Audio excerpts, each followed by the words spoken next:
আপনি কি আপনার স্মার্টফোনের অ্যাপ নিয়ে খুবই বিরক্ত? আসলে বিরক্তি হওয়াটাই স্বাভাবিক। মাঝে মধ্যে এমন সব অ্যাড শো করে যা বাচ্চাদের সামনে ফোন ব্যবহার করাই কষ্টকর হয়ে পড়ে। আপনি কিন্তু চাইলে খুব সহজে এ ধরনের অ্যাডটি রিমুভ করতে পারেন। তো কিভাবে করবেন চলুন দেখে আসি। Let's go.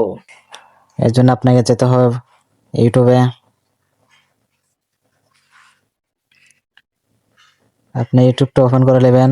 তারপর আপনি সেটিং অপশনে যাবেন।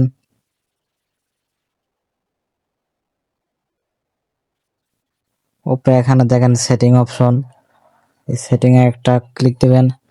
তারপর এখানে দেখেন জেন্ডার বলে একটা অপশন আছে, এখানে একটা ক্লিক দিবেন। তারপরে নিচে এখানে দেখেন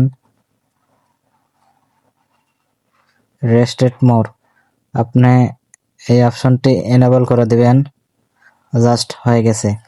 তাহলে কিন্তু আপনাদের সামনে বিরক্তিকর অ্যাড ও খুব বাজে ধরনের অ্যাড আর কিন্তু শো করবে না। তো আপনি এখান থেকে বের হয়ে আসবেন। আপনি যদি ইউটিউব ভিডিও দেখার সময় বারবার অ্যাড শো করে,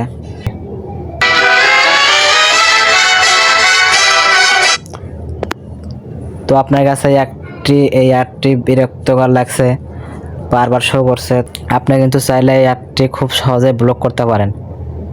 যেহেতু কোনো অ্যাড যদি আপনার কাছে বারবার আসে, অ্যাডটি যদি বিরক্তিকর মনে হয়, তা আপনি কিন্তু খুব সহজেই অ্যাডটি ব্লক করতে পারেন। এর জন্য আপনাকে এই অ্যাডটি সম্পূর্ণ দেখতে হবে। তো আপনি এই অ্যাডটি স্কিপ না করে উপরে দেখেন থ্রি ডট আছে, এই থ্রি ডটে একটি ক্লিক দিবেন।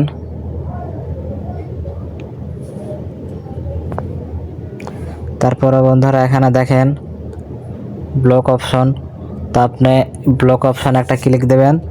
তারপরে এখানে কনফার্মে ক্লিক দেবেন। আপনার কিন্তু এই অ্যাডটি ব্লক হয়ে গেছে, এই অ্যাডটি আপনার সামনে আর আসবে না। তো আপনারা এভাবে কিন্তু খুব সহজেই রিমুভ করতে পারেন বা ব্লক করতে পারেন। ধন্যবাদ, সবাই ভালো থাকবেন। আজকের ভিডিও এই পর্যন্তই। ভিডিও ভালো লাগলে লাইক, শেয়ার, কমেন্ট করবেন আর অবশ্যই চ্যানেলটি সাবস্ক্রাইব করে বেল আইকনটি অন করে দেবেন এই ধরনের আরও ইন্টারেস্টিং ভিডিও পাওয়ার জন্য।